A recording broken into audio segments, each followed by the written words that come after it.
আসসালামু আলাইকুম রহমতুল্লাহি ওবরাকাতুহ। আলহামদুলিল্লাহি ওয়াহদা ওয়াসসালাতু ওয়াসসালামু আলা মান লা নাবিয়্যা বা'দা ওয়া আলা আলিহি ওয়া সাহবিহি ওয়া মাওয়ালা। সম্মানিত মুসল্লিয়ানে কেরাম, আল্লাহ সুবহানাহু ওয়া তাআলার দরবারে কোটি কোটি শুকরিয়া যে মহান রব্বুল আলামিন আমাদেরকে 1445 হিজরি সনের 9 শাওয়াল তারিখে সলাতুল জুমুআ আদায় এবং খুতবাতুল জুমুআ শোনার উদ্দেশ্যে আল্লাহ রাব্বুল আলামিনের পবিত্র গড় মসজিদে উপস্থিত হওয়ার পরে আজকের জুমার খুতবা পেশ করার এবং শোনার যে মহান রব্বুল আলামিন আমাদেরকে তৌফিক দান করেছেন, সে মহান রব্বুল আলামিনের শুকর আদায় করি আলহামদুলিল্লাহ। সম্মানিত ভাই ও বোনেরা, আজকের খুতবার বিষয়বস্তু কাওয়াইদু মারিফাতিল বিদআহ, অর্থাৎ বেদাত চেনার মূলনীতি। এই বিষয়ের উপরেই আমরা আজকের খুতবায় সংক্ষিপ্তভাবে আলোচনা করার, তুলে ধরার চেষ্টা করব ইনশাআল্লাহ। এই বিষয়টি, যে বিষয়ের উপরে আমাদের আজকের খুতবা, আমাদের সকলেরই সুপরিচিত বিষয়।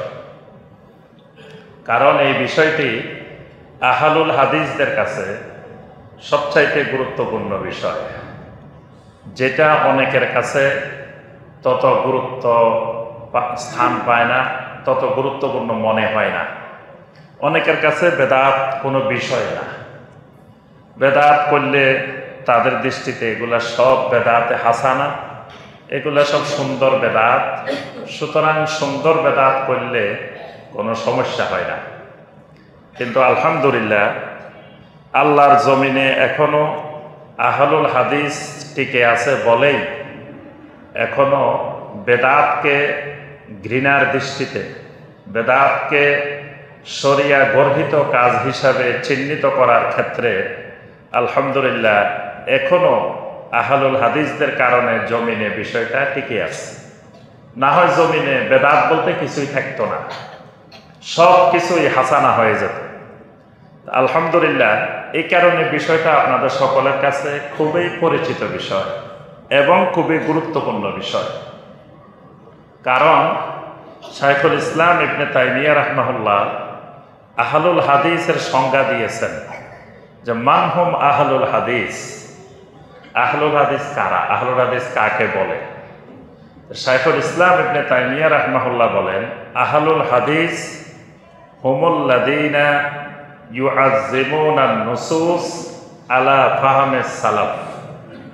আহলুল হাদিস তাদেরকে বলা হয় যারা সব কিছুর উপরে নুসুসকে প্রাধান্য দেয়।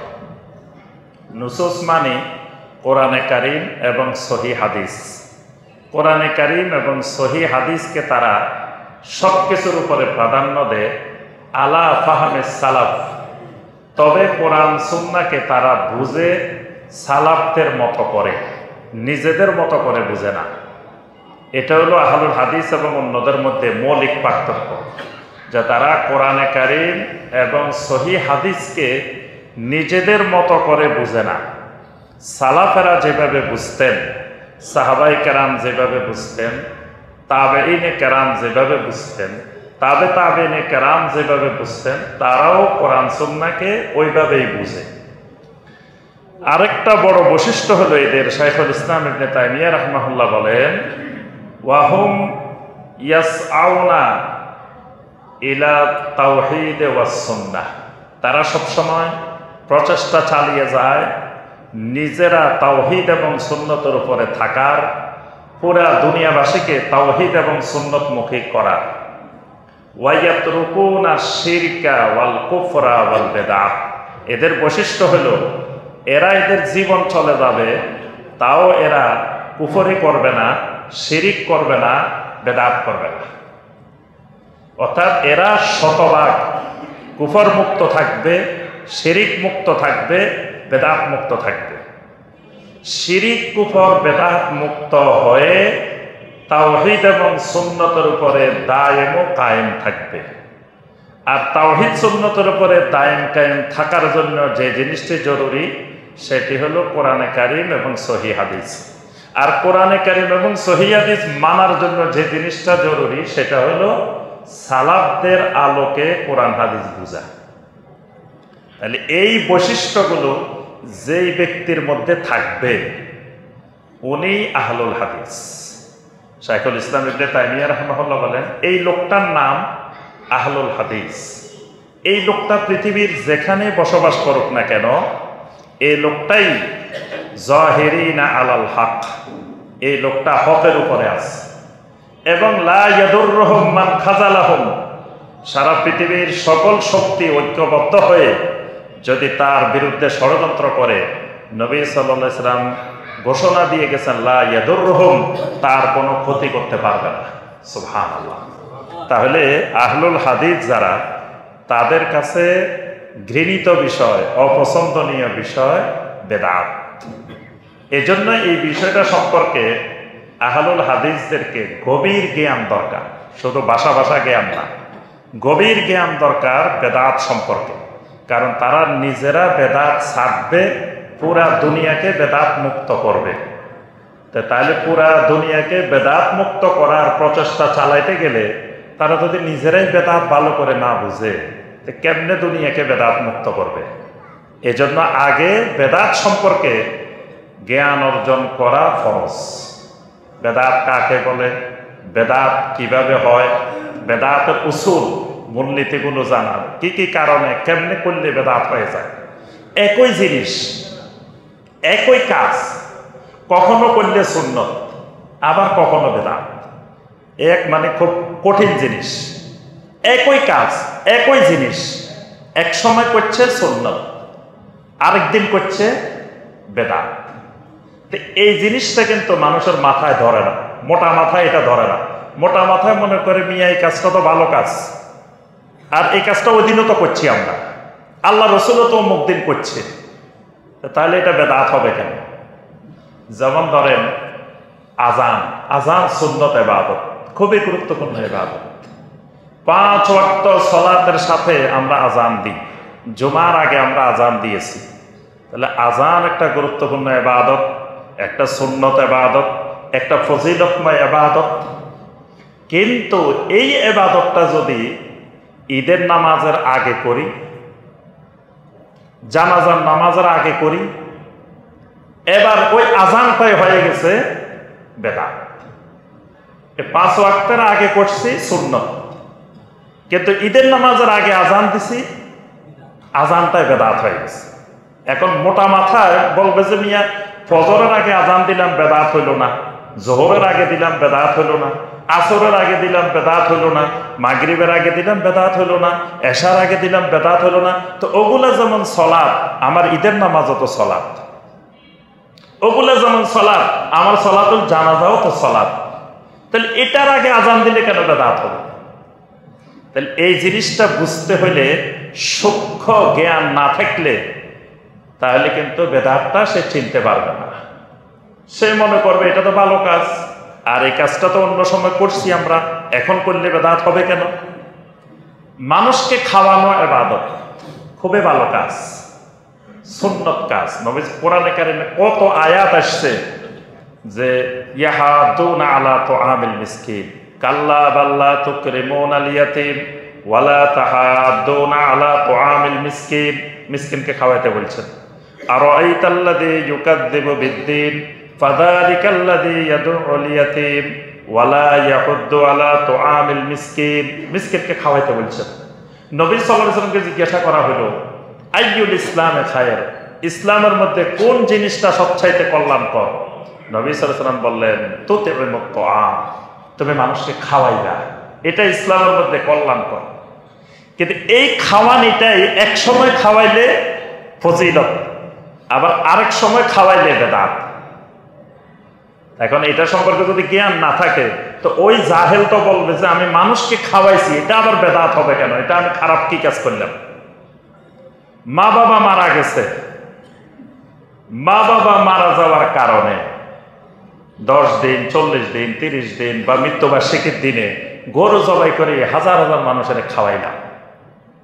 এই খাওয়ানিটা হয়ে গেছে বেদাত। এই কোটি কোটি টাকা দিয়ে কোটি কোটি গুনাহ অর্জন করলাম। আবার বিয়ে করছি, বিয়ের পরে নতুন বিয়ের পরে মানুষের খাওয়াইলাম, এটা হয়ে গেছে সুন্নত, এটা হয়ে গেছে ইবাদত। একই জিনিস, কিন্তু এখানেও গরু জবাই করে যা যা খাওয়াইছি, ওখানেও যা তা একই জিনিস খাওয়াইছে, হালাল জিনিসে খাওয়াইছে। একটা খাওয়াই জাহান্নামে যাওয়া লাগবে, আরেকটা খাওয়াই জান্নাতে যাওয়ার রাস্তা সহজ হয়ে গেছে। দুটোই কিন্তু খাওয়ানি, একই জিনিস। আবার ছেলের খতনা করাইছে, খতনা করাই মানুষের দাওয়াত দিয়ে খাওয়াইছে, এটা হয়ে গেছে কি বেদাত। কেন? এই যে কেন উত্তরটা জানাই আজকের আলোচনার বিষয়। এটাকে বলা হয় কাওয়াইদু মারিফাতুল বেদাত। যে আমার ছেলের বিয়ে হয়েছে, বিয়ের পরে আমি খাওয়াইলাম, এটা ইবাদত, এটা সুন্নত। আবার আমার বাপ মরে গেছে, তখন খাওয়াইলাম, ওইটা বেদাত হইলো কেন? দুইটা তো একই কাজ। আর খাওয়ানোর কথা কোরআন হাদিসে কতবার আসছে। তাহলে মানুষের খাওয়াই জাহান্নামে যাওয়া লাগবে কেন?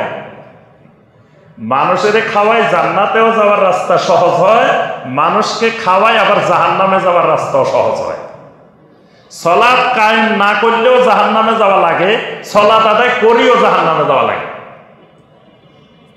যেমন ধরেন যোহরের নামাজ পড়ি আমরা 4 রাকাত, কিন্তু জুমার নামাজ পড়ি 2 রাকাত। এখন আজকে বললাম যে ভাই অনেক দিন আমি বেড়াই দিয়ে আসি নাই, আজকে প্রথম এই এলাকায় এখানে খুতবা দিতে আসছি।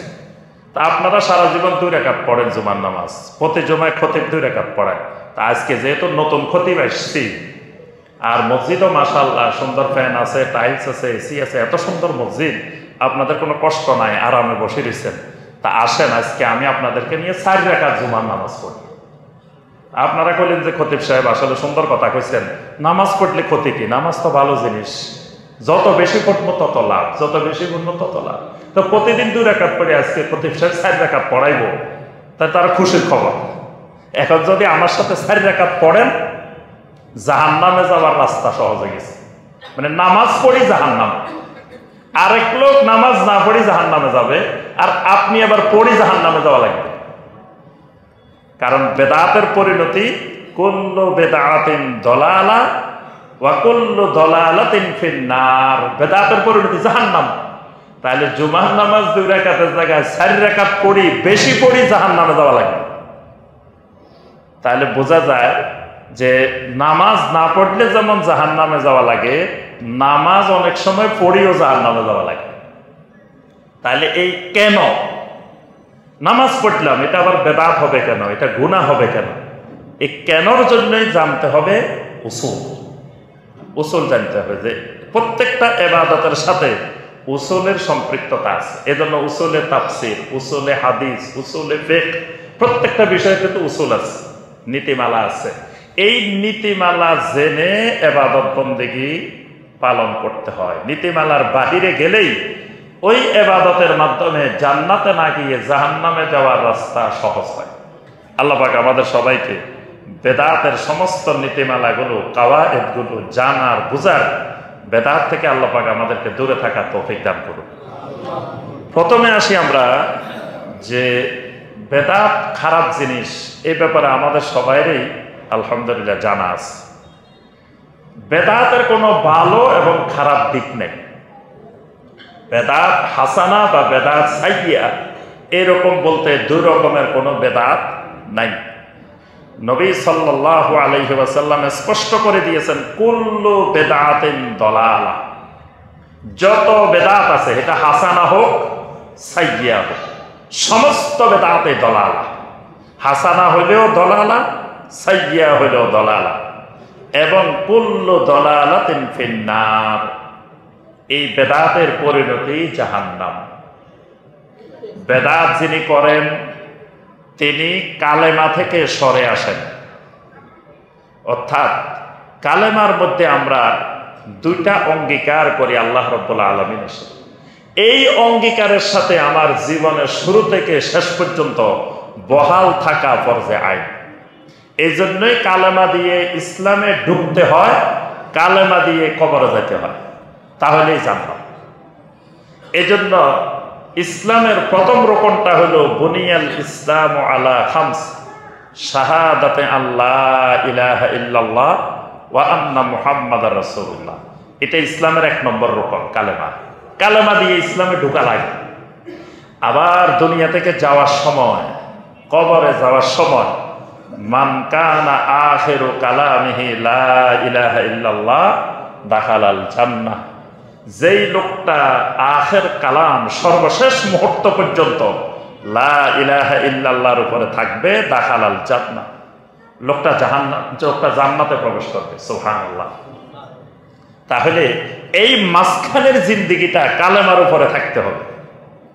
কালেমার মধ্যে 2টা ওয়াদা করা হয়। প্রথম ওয়াদা হলো লা ইলাহা ইল্লাল্লাহ, এর অর্থ হলো আল্লাহ না'বুদা ইল্লাল্লাহ, আমি জীবনে মৃত্যু পর্যন্ত যত ইবাদত করব সমস্ত ইবাদত একমাত্র আল্লাহর করব, আল্লাহ ছাড়া জীবনে আর কারো ইবাদত করব না।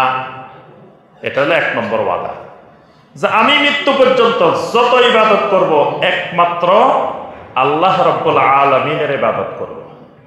সুতরাং আল্লাহ ছাড়া কাউকে আমি সাজদা করব না, আল্লাহ ছাড়া কারো কাছে আমি দোয়া করব না, চাইব না, আল্লাহ ছাড়া কারোর জন্য মান্নত করব না, আল্লাহ ছাড়া কারোর জন্য জবাই করব না, বিপদে আপদে আল্লাহ ছাড়া কারো কাছে সাহায্য চাইব না। এটা হলো এই কালেমার অঙ্গীকার। কেউ যদি আবার মাজারে যায় সাজদা করে, মাজারের উদ্দেশ্যে মান্নত করে, তারপর আল্লাহর ওলির উদ্দেশ্যে জবাই করে, ছেলে মেয়ে চাওয়ার জন্য আল্লাহর ওলির কাছে চলে গেছে, মাজারে চলে গেছে, এই লোক কালেমার ওয়াদা থেকে সরে গেছে, কালেমার উপরে নেই। এই কারণেই লোকটার ঈমান নেই। আর কালেমার 2য় অংশ ওয়াদা করতেছি, মুহাম্মাদুর রাসূলুল্লাহ সাল্লাল্লাহু আলাইহি ওয়াসাল্লাম। এর অর্থ হলো আল্লাহ না'বুদাল্লাহ ইল্লা বিমা শারা মুহাম্মাদুন সাল্লাল্লাহু আলাইহি ওয়াসাল্লাম, আমি আল্লাহর এমন কোন ইবাদত করব না যে ইবাদত নবী সাল্লাল্লাহু আলাইহি ওয়াসাল্লামের পদ্ধতির বাহিরে, আল্লাহ রাসূলের পদ্ধতি ছাড়া, আল্লাহ রাসূলের তরিকা ছাড়া আর কোন তরিকায় আমি আল্লাহর ইবাদত করব না। এটা হলো কালেমার 2য় অংশের অঙ্গীকার। এখন আমি জিকির করতে গেছি, জিকির করতে গিয়ে আমি রাসূলের তরিকার জিকির বাদ দিয়ে যখন আমি চিশতিয়া তরিকার জিকির শুরু করলাম, নকশবন্দিয়া তরিকার জিকির শুরু করলাম, সোহরাওয়ার্দিয়া তরিকার জিকির শুরু করলাম, তার অর্থ হলো আমি কালেমা থেকে সরে গেছি, কালেমার ওয়াদা থেকে সরে গেছি, কালেমার উপরে আমি নাই। সালাত শুরু করতে গেলাম, সালাত শুরু করতে যাই নবী সাল্লাল্লাহু আলাইহি সাল্লামের তরিকার সালাত হলো, সালাত শুরু হবে তাকবীর দিয়ে, শেষ হবে তাসলিম দিয়ে। শুরু তাকবীর, শেষ তাসলিম।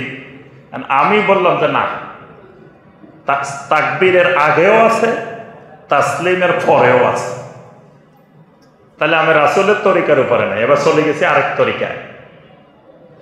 তো বলে তাকবীরের আগে কি আছে?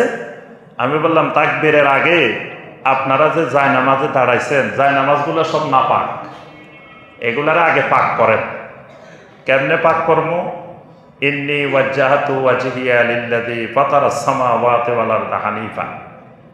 আচ্ছা, এবার বললেন যে জায়নামাজ তো পাক হয়েছে, এবার নামাজ শুরু করবেন, তো নামাজের নিয়তটা একটু পড়ে নেন।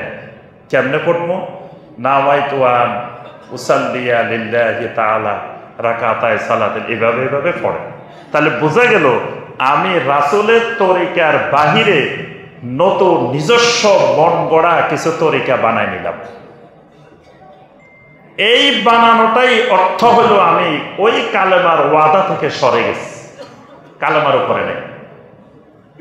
এই কারণেই বেদাতকারী কিয়ামতের ময়দানে নবী সাল্লাল্লাহু আলাইহি ওয়াসাল্লামের হাউজে কাউসারের পানি পান করতে পারবে না।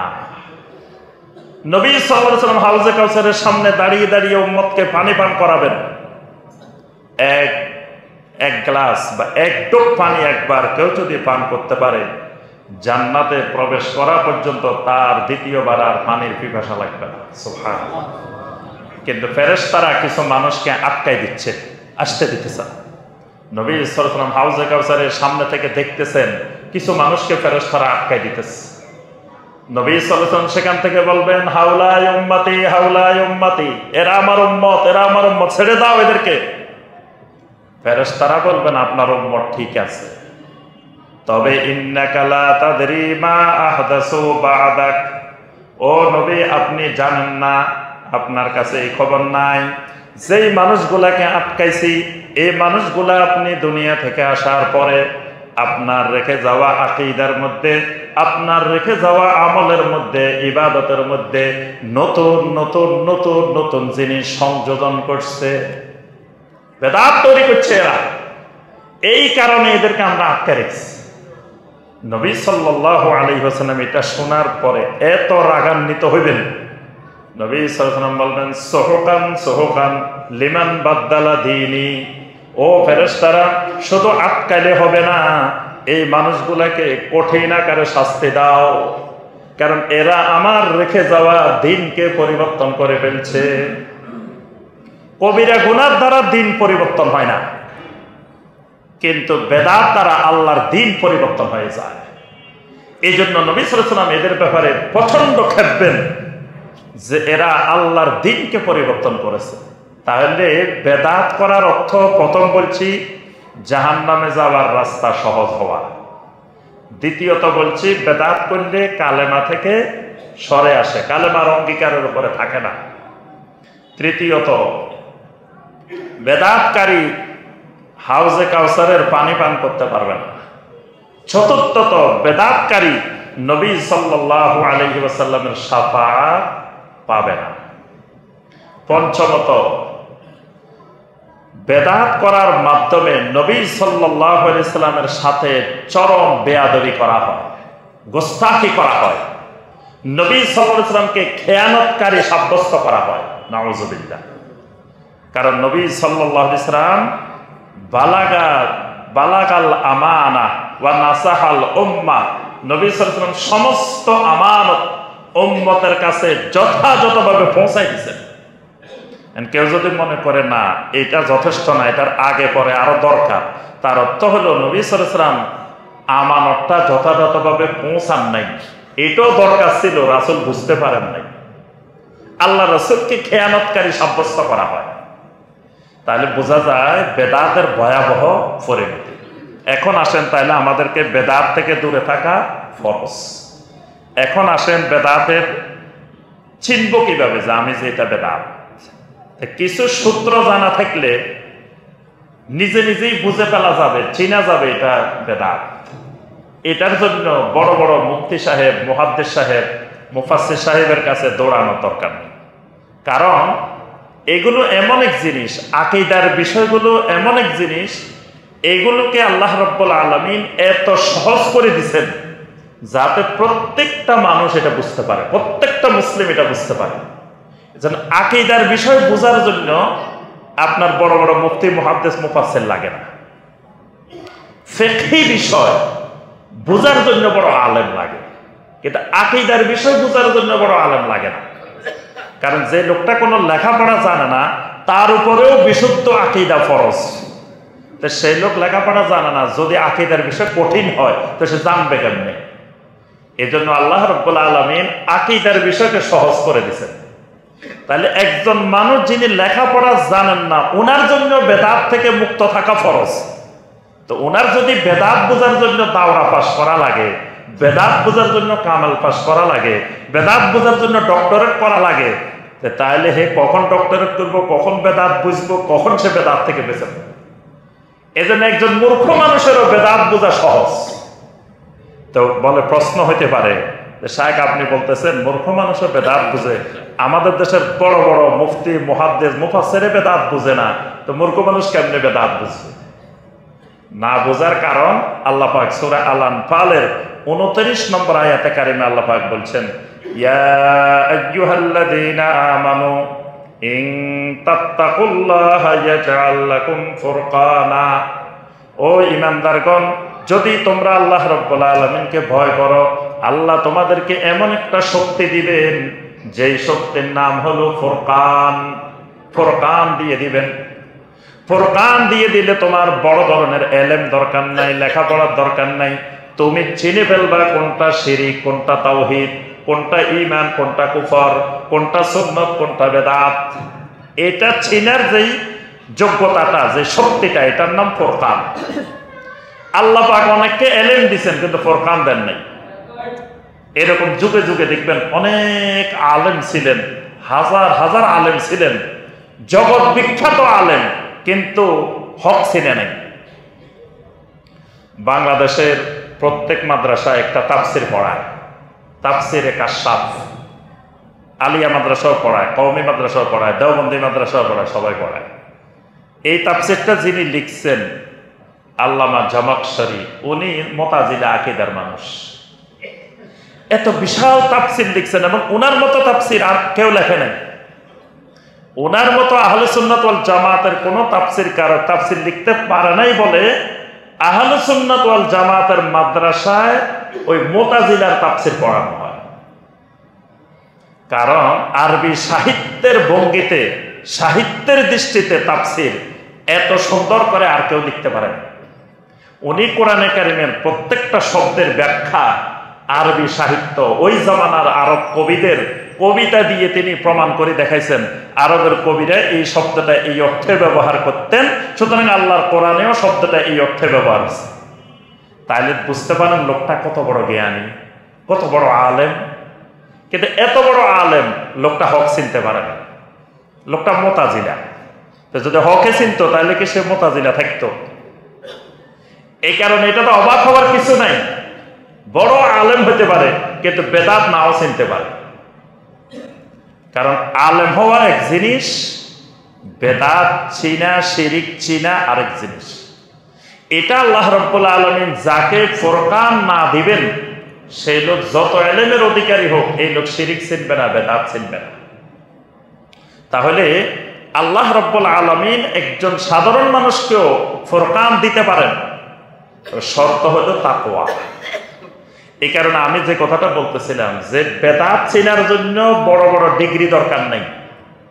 আপনি খালি সূত্রগুলো জেনে রাখবেন, আপনি ঘরে বসে অঙ্ক করে বাইর করে বলতে পারবেন এটা সুন্নাত না এটা বেদাত।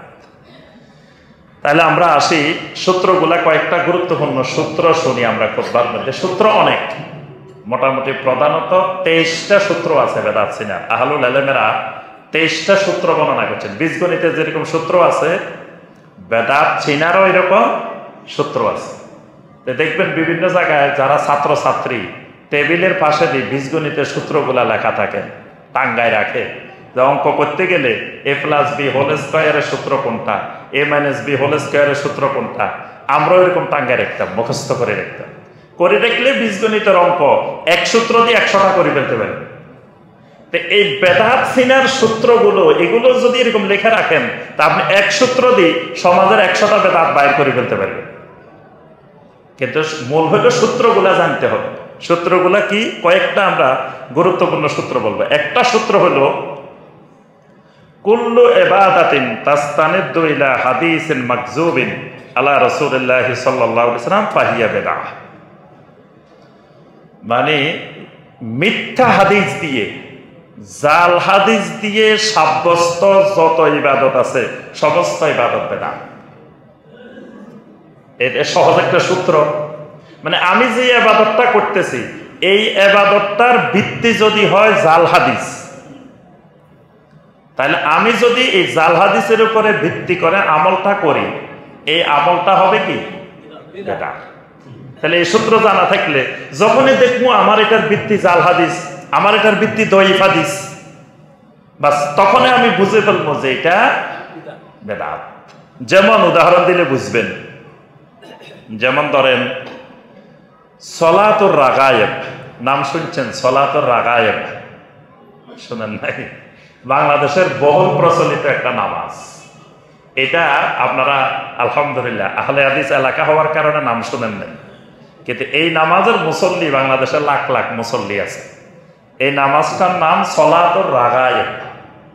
এটা পড়তে হয় রজব মাসের প্রথম বৃহস্পতিবারে শুরু করতে হয়।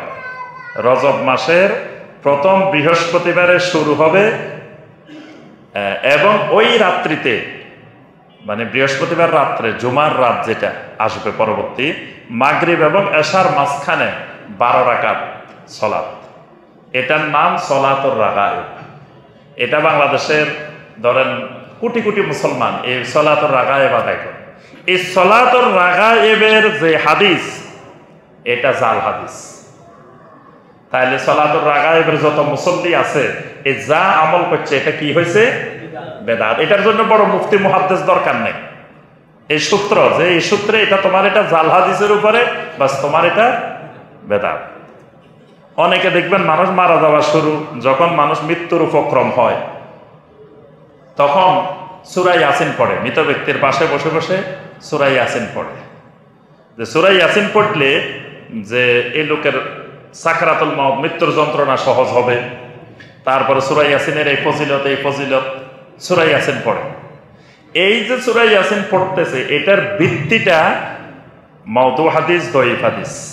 কোন হাদিস একেবারে আপনার জাল, কোনটা আছে দঈফ। তাহলে এই দঈফ আর জাল হাদিসের উপরে ভিত্তি করে যখন সূরা ইয়াসিন পড়তেছে তখন এই সূরা ইয়াসিন পড়াটা বেদাত।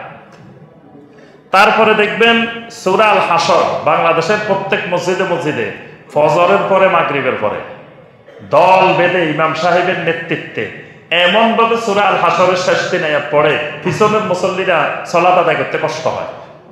আমি কদিন আগে এখানে ঢাকা এক মসজিদে জামাত পাই নাই, পরে গেছি, দেখি যে উনাদের সূরা আল হাসরের আওয়াজে পুরা মসজিদে আশেপাশে আর কেউ নামাজ পড়ার কোনো কায়দা নেই। তাহলে সূরা আল হাসরের শেষ 3 আয়াতের ফজিলতের যে হাদিস আছে এই মর্মে কোনো সহি হাদিস নাই, হাদিসগুলো সব দঈফ। বাস এই যে সকাল বিকাল যে পড়তেছেন এই পড়াটা কি হবে? বেদাত হবে। এটার জন্য মুফতি মুহাদ্দিস দরকার নাই যে তোমার হাদিস সহি নেই, তোমার যে এটার উপরে ভিত্তি করে পড়তেছ এই হাদিস দঈফ, সুতরাং দঈফ হাদিসের উপরে কন্টিনিউ তুমি আমল করে যাচ্ছ ফজিলতে বিশ্বাস করে, তোমার এটা বেদাত। ঠিক সূরা আর রহমানের ফজিলতে যত হাদিস আসছে সব দঈফ।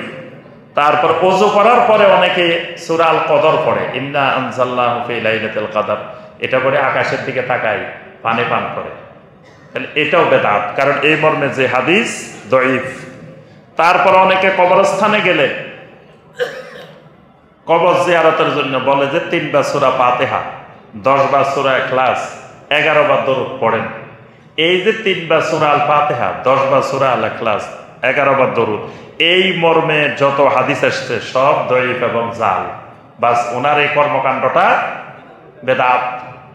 ঠিক এইভাবে আপনার যত আমলের ভিত্তি দঈফ এবং জাল হাদিসের উপরে এই সমস্ত আমলগুলো বেদাত। এটা বেদাত সাব্যস্ত করার জন্য কোনো বড় ধরনের আলেম মুফতি মুহাদ্দিস দরকার নেই। দরকার হলো এটার ভিত্তিটা কিসের উপরে দেখতে হবে, আমলটা যে করতেছে এটার ভিত্তিটা কিসের উপরে, ভিত্তিটা কি সহিহ হাদিসের উপরে না দঈফ আর জাল হাদিসের উপরে? যদি সহিহ হাদিসের উপরে হয় সুন্নাত, যদি দঈফ আর জাল হাদিসের উপরে হয় তখন এটা হবে বেদাত। আচ্ছা, এরপরে আসেন আরেকটা উসুল, আরেকটা মূলনীতি, যে নবী সাল্লাল্লাহু আলাইহি ওয়াসাল্লাম কাজটা করেন নাই কিন্তু করতে নিষেধও করেন নাই। এই কাজটা করলে এটার নাম হবে বেদাত। মানে নবী সাল্লাল্লাহু আলাইহি ওয়াসাল্লাম কাজটা করেন নাই, করার ব্যাপারে নিষেধও করেন। এখন নবী সাল্লাল্লাহু আলাইহি ওয়াসাল্লাম করেন নাই এটা বুঝলাম, এখন অনেকে সমাজের মধ্যে বলে কি, আচ্ছা আল্লাহ রসুল করেন নাই ভালো কথা, করলে অসুবিধা কি, রাসূল কি করতে নিষেধ করছেন? আল্লাহ রসুল নিষেধ করছেন এরকম একটা হাদিস দেখাও। তা রাসূল তো নিষেধও করেন নাই, নিষেধ যেহেতু করেন নাই করলে অসুবিধা কি? এই নবী সাল্লাল্লাহু আলাইহি ওয়াসাল্লাম যদি নিষেধ করে দিতেন তখন এটার নাম বেদাত হইতো না, এটার নাম হইতো হারাম।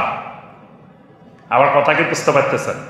কথাগুলো একটু কঠিন কথা, কিন্তু সূক্ষ্মভাবে বুঝলে সহজ, কারণ এটা অঙ্কের ক্লাস। অঙ্ক বুঝলে 10-এ 10, না বুঝলে 0, হইলে 10-এ 10, কিন্তু না হইলে 4, 5, 6 পাওয়ার সুযোগ নেই, একেবারে 0। আর বুঝলে 10-এ 10। এখন নবী সাল্লাল্লাহু আলাইহি ওয়াসাল্লাম যদি নিষেধে করে দিতেন এটা করা যাবে না, তখন এটাকে বেদাত বলা হবে না, এটাকে বলা হবে কি হারাম। নবী সাল্লাল্লাহু আলাইহি ওয়াসাল্লাম নিষেধ করছেন, কিন্তু নবী সাল্লাল্লাহু আলাইহি ওয়াসাল্লাম নিষেধও করেন নাই, কাজটা করেনও নাই, তাহলে বোঝা গেছে এই কাজটা করলে এটার নাম হবে বেদাত। যেমন ধরেন আত-তালাফফুযু বিন-নিয়্যা, নামাজের আগে, সালাত শুরু করার আগে নিয়ত উচ্চারণ করে করে নিয়ত পড়া। নিয়ত হলো করার জিনিস, এখন পড়া শুরু করছে। এখন কেউ যদি বলে নবী সাল্লাল্লাহু আলাইহি ওয়াসাল্লাম কি নিষেধ করছে যে তোমরা সালাতের আগে নিয়ত পড়িও না, আপনি তো নিষেধের কোনো হাদিস দেখাইতে পারবেন না। তো নবী সাল্লাল্লাহু আলাইহি ওয়াসাল্লাম নিষেধ না করার কারণে এটা বেদাত হয়েছে। কিন্তু নবী সাল্লাল্লাহু আলাইহি ওয়াসাল্লাম যদি নিষেধে করে দিতেন যে তাকবীরে তাহরিমার আগে নিয়ত পড়িও না, তখন এটা বেদাত হইতো না, এটা হইতো হারাম। তাহলে হারাম আর বেদাতের মধ্যে পার্থক্য আছে।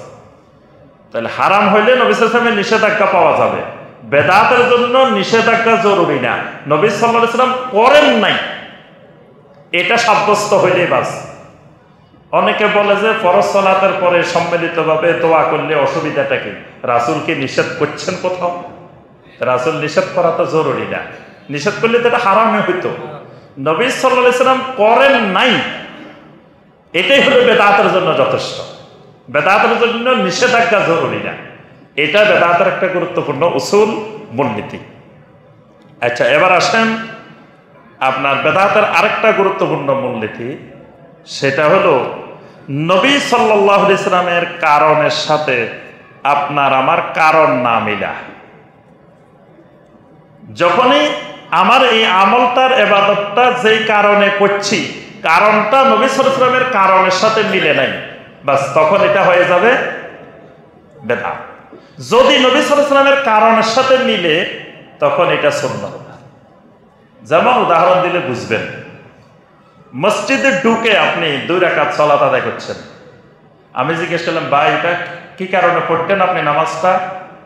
আপনি বললেন যে এটা মসজিদে ঢুকার কারণে পড়ছি, এটা তাহিয়াতুল মসজিদ বা দুখুলুল মসজিদ, এটা আমি মসজিদে ঢুকার কারণে পড়ছি, বাস। এখন ওনার এই 2 রাকাত সালাত সুন্নত হবে না বেদাত হবে? সুন্নত হবে। কেন সুন্নত হবে? যে নবী সাল্লাল্লাহু আলাইহি ওয়াসাল্লাম মসজিদে ঢুকার কারণে 2 রাকাত সালাত আদায় করছেন, আমিও আপনিও 2 রাকাত সালাত আদায় করছেন মসজিদে ঢুকার কারণে, তার কারণে কারণে মিলে গেছে।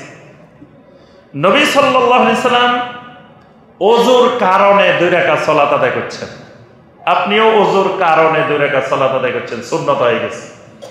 কিন্তু আমি কি করলাম, অনেক দিন পরে বৃষ্টি হয়েছে, খুব জোরে বৃষ্টি হয়েছে, বৃষ্টির পরে আমি 2 রাকাত নামাজ পড়লাম। আপনারা জিজ্ঞাসা করলেন, শাইখ এটা কি নামাজ পড়লেন? আমি বললাম যে এটা সলাতুল মাতার, এটা বৃষ্টির নামাজ। অনেক দিন পরে বৃষ্টি হয়েছে, এই জন্য আমি 2 রাকাত সালাত আদায় করে নিলাম। আচ্ছা, এবার আমার এই সালাতটা সুন্নত হবে না বেদাত হবে? অনেকে ভয় বলতেছে না, শাইখে পড়ছে আবার বেদাত হয় কেমনে? এটা বেদাত, শাইখে পড়ুক আর যেই পড়ুক, এটা বেদাত। কেন বেদাত? আমি যে কারণে 2 রাকাত সালাত আদায় করছি, এই কারণে নবী সাল্লাল্লাহু আলাইহি ওয়াসাল্লাম জীবনে কোনোদিন 2 রাকাত সালাত আদায় করেন না।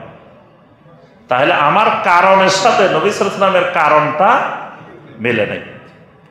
এখন আমি জন্মের দিন মানে বার্থডের দিন কেক আনলাম, তারপরে কোরআন খতম করাইলাম, মসজিদের ইমাম সাহেবের দাওয়াত দিলাম, বিশাল আয়োজন করলাম, করে খাওয়াইলাম। আমি দাওয়াতে যে জিজ্ঞেস করলাম, ভাই আজকে এত কিছু কি কারণে আয়োজন করছেন? কয়, শাইখ আজকে আমার ছেলের জন্মের দিন, জন্মের কারণে, বার্থডের কারণে সব খাওয়াইছেন হালাল খাবার। কিন্তু এটা কি সুন্নত হয়েছে না বেদাত হয়েছে? কেন? বলে এখানে খারাপের কি করছি? খারাপের বিষয় হলো আপনি যেই কারণে আমারে খাওয়াইলেন, যেই কারণে অনুষ্ঠানটার আয়োজন করলেন, নবী সাল্লাল্লাহু আলাইহি ওয়াসাল্লামের অনেকগুলা ছেলে ছিলেন, মেয়ে ছিলেন, কিন্তু তাদের জন্মবার্ষিকীর কারণে, তাদের বার্থডের কারণে নবী সাল্লাল্লাহু আলাইহি ওয়াসাল্লাম জীবনে একজনেরও দাওয়াতও দেন নাই, খাওয়ানো নাই, কেকও কাটেন নাই, অনুষ্ঠানে করেন। তাহলে আমার কারণের সাথে নবী সাল্লাল্লাহু আলাইহি ওয়াসাল্লামের কারণ মেলে। ঠিক একইভাবে ওই যে 40 দিন 50 দিন মৃত্যুবার্ষিকীর দিন খানার আয়োজন করছেন। আমি জিজ্ঞেস করলাম ভাই কি কারণে? আমার আব্বা মারা যাওয়ার কারণে, আমার আম্মা মারা যাওয়ার কারণে, আমার স্ত্রী মারা যাওয়ার কারণে, অমুক মারা যাওয়ার কারণে। আচ্ছা, এবার যান, নবী সাল্লাল্লাহু আলাইহি সাল্লামেরও আব্বা মারা গেছেন, আম্মা মারা গেছেন, ছেলে মারা গেছেন, মেয়ে মারা গেছেন, স্ত্রী মারা গেছেন, চাচা মারা গেছেন, তাদের মারা যাওয়ার কারণে করছেন কিনা? করেন নাই। বাস, তখন আমার এটা হয়ে গেছে কি বেদাত। তাহলে এটা বোঝার জন্য কি আপনার বড় বড় মুফতি মুহাদ্দিস লাগবো? এটা হলো কারণ। মনে রাখতে হবে যত ইবাদত আছে কি কারণে করতেছে। ঈদের নামাজের আগে খুতবা না পরে খুতবা? আর জুমার নামাজের এখন আপনি আমাকে জিজ্ঞেস করলেন যে সাহেব ঈদের নামাজের পরে মুসল্লিরা থাকে না, অনেক মুসল্লি চলে যায়, খুতবা শুনে না, তো জুমায় আগে দেন, ঈদের দিনও খুতবাটা আগে দিয়ে দেন। তা এখন আমি যদি আগে দিয়ে দিই সুন্নত হবে না বেদাত হবে? কেন? কারণে মিলে নাই। আমি মুসল্লি চলে যাব এই কারণে আগে দিয়ে দিছি। তা আল্লাহ রসুল কোনোদিন মুসল্লি চলে যাব এই আশঙ্কায় আগে দিচ্ছেন কিনা? দেন নাই। তাহলে আমার কারণের সাথে নবী সাল্লাল্লাহু আলাইহি ওয়াসাল্লামের কারণ মিলে। আমি একদিন কি করলাম, মাগরিবের সময় প্রচন্ড ঝড় তুফান বৃষ্টি আসতেছে। আমি আপনাদেরকে বললাম যে ভাইয়েরা শোনেন, এশার নামাজটা আমরা এখন জমা করে ফেলি। জমা করে মাগরিবের সাথে কি পড়াই দিছি? এশাও পড়াই দিছি। আমার এটা সুন্নত হয়েছে না বেদাত হয়েছে? না, বেদাত হয় নাই, এটা সুন্নত হয়েছে। নবী সাল্লাল্লাহু আলাইহি ওয়াসাল্লাম এরকম মেঘের কারণে, বৃষ্টির কারণে, মানে যখন দেখতেন ভয়াবহ মেঘ বৃষ্টি আসতেছে, ঝড় তুফান আসতেছে, নবী সাল্লাল্লাহু আলাইহি ওয়াসাল্লাম মাগরিবের সাথে কি করতেন? এশাও পড়াই দিতেন। তাহলে আমি পড়াই দিছি, এটা সুন্নত হয়ে গেছে, কারণ আমি যে কারণে পড়াইছি নবী সাল্লাল্লাহু আলাইহি ওয়াসাল্লাম ওই কারণে পড়াইছেন। এখন আমি বললাম যে ভাই শুনেন, আজকে জুমার নামাজের সাথে আসরের নামাজটা পড়াই দিই। এখন যদি পড়াই দিই এটা সুন্নত হবে না বেদাত হবে? কারণ কি? যে কারণে পড়াইছি যে আপনারা এখন যাই একটু বিশ্রাম নেবেন, সন্ধ্যা পর্যন্ত ঘুমাইবেন, আল্লাহ রসুল এই কারণে কখনো জুমার পরে সাথে আসর পড়ান। এইভাবে আপনি সবগুলো বের করে ফেলতে পারবেন যে নবী সাল্লাল্লাহু আলাইহি ওয়াসাল্লামের কারণের সাথে আপনার কারণটা মিলছে কিনা। 2 নম্বর ধরন, জিন্স। জিন্স মানে যে ইবাদতটা করতেছি এটার সাথে ধরনে ধরনে মিল আছে কিনা। যেমন ধরুন মহিষ দিয়ে কোরবানি করি আমরা, করি না? আপনাদের এদিকে করেন না মনে হয় নাকি? মহিষ দিয়ে হয় না? তো মহিষ দিয়ে কোরবানি করা জায়েজ না না জায়েজ? জি। তো কোরআনে হাদিসে কিন্তু মহিষ নাই, মহিষ শব্দটাই নেই। মহিষের আরবি জামুস, জামুস কোরআনেও নাই হাদিসেও নাই। তো জায়েজ হচ্ছে কেমনে? বাকার। কোরআন হাদিসে বাকার আছে। বাকারের ধরন মানে মহিষটা মূলত গরু, মহিষ আলাদা কোনো প্রাণী না, আলাদা কোনো জিনিস না, এটা গরুরই একটা প্রকার, এই কারণে এটা জায়েজ হয়েছে। কিন্তু এখন আমি যদি একটা বড় মুরগি, বড় একটা টার্কি মুরগি দিয়ে কোরবানি করে দিই, হবে? হবে না। কেন হবে না? ওই খাসির সাথে, গরুর সাথে, ওটের সাথে জিন্সের মিল হয়নি, ধরনের মিল হয়নি।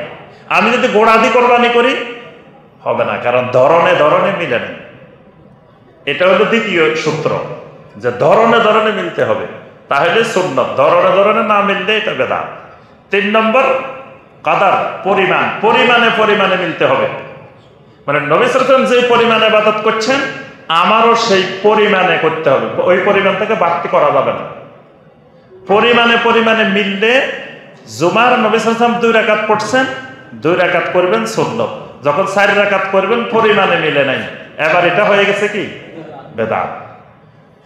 আরেকটা জিনিস খেয়াল রাখতে হবে, কাইফিয়াত, পদ্ধতি।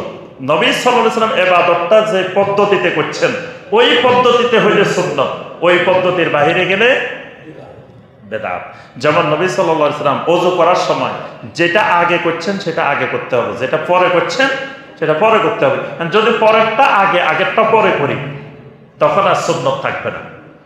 মাকান, স্থানের দিকে খেয়াল রাখতে হবে। নবী সাল্লাল্লাহু আলাইহি ওয়াসাল্লাম ইবাদতটা যদি স্থানের সাথে সম্পৃক্ত করেন তখন ওই জায়গায় করতে হবে, ওই জায়গার বাহিরে করলে বেদাত হবে।